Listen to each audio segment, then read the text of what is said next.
എന്നെ വെറുക്കുന്നവരെ വെറുക്കാൻ എനിക്ക് സമയമില്ല. കാരണം ഞാൻ എന്നെ സ്നേഹിക്കുന്നവനെ സ്നേഹിക്കുന്ന തിരക്കിലാണ്.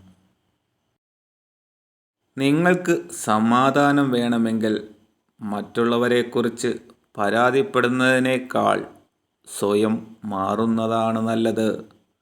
കാരണം ലോകമെമ്പാടും പരവതാനി വിരിക്കുന്നതിനേക്കാൾ എളുപ്പമാണ് സ്വന്തം കാലിൽ ചെരുപ്പ് ധരിക്കുന്നത്. ഒന്നിനു മുന്നിലും പരാജയപ്പെട്ടിട്ടില്ല എന്നതിനേക്കാൾ എത്രയോ മനോഹരമാണ് ഒരു പരാജയത്തിലും തളർന്നിട്ടില്ല എന്നത്. എന്താണോ നിങ്ങളെ വേദനിപ്പിച്ചത് അത് മറക്കാൻ ശ്രമിക്കുക.